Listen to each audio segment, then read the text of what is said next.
Merci, Monsieur le maire. Merci, Madame la conseillère, chère Mélodie Tonoli, de souligner le rôle et la place des entreprises publiques parisiennes dans la vie économique, sociale et culturelle. Et merci d'avoir rappelé leur rôle à nos côtés pendant la crise Covid.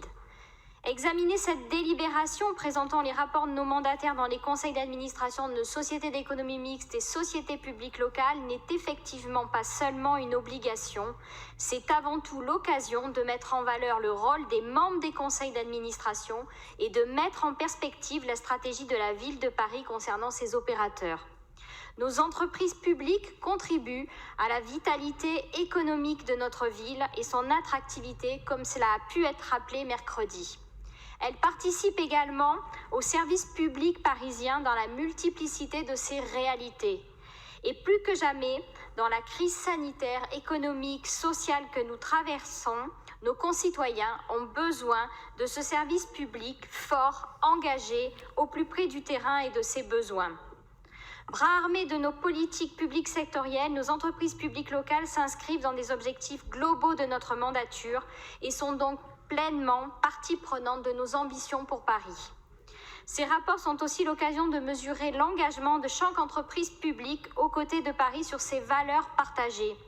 Et j'en profite pour saluer l'obtention par les services funéraires du label GIS certifiant de la haute qualité de la politique d'égalité femmes-hommes, l'adoption du plan climat des logiciens pour sa propre activité et du prix de la médaille de l'urbanisme de la Soreca, décernée par l'Académie d'architecture, ou encore de la nomination de la Sogaris au prix de l'Équerre d'argent qui sera décerné la semaine prochaine.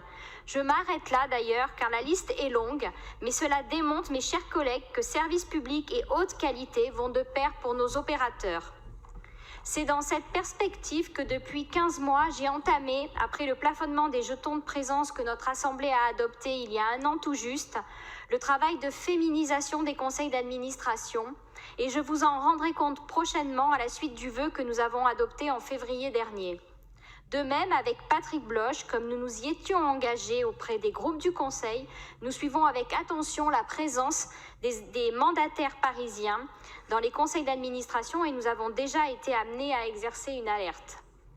Nous avons également pu, avec le soutien de l'administration parisienne que je remercie ici, à travers sa secrétaire générale Marie Villette, proposer aux administrateurs parisiens un dispositif de formation abordant tant l'environnement institutionnel, juridique, financier et économique des entreprises publiques parisiennes que les enjeux déontologiques de leur mandat.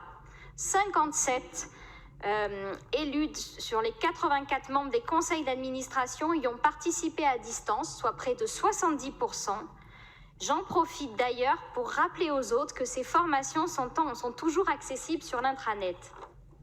Une bonne compréhension de l'environnement, des cadres et des enjeux est indispensable pour permettre aux administrateurs d'être pleinement acteurs et actrices des instances et, in fine, pour garantir à la ville une gouvernance efficace.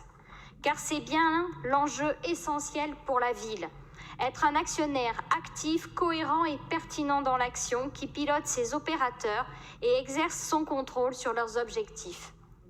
Pour garantir cette mise en cohérence entre les politiques publiques de la ville et les mises en œuvre opérationnelles assurées par ces opérateurs, chacun d'entre eux est désormais amené à présenter un plan stratégique à moyen et long terme, discuté avec toutes les adjointes et les adjoints concernés par leur délégation thématique et avec Paul Simondon pour les finances et le budget. Pour conclure, vous l'aurez compris, nous sommes résolus à ce que la ville joue pleinement son rôle d'actionnaire et que vous, administratrices et administrateurs, soyez informés et formés pour jouer également pleinement le vôtre. Je vous en remercie.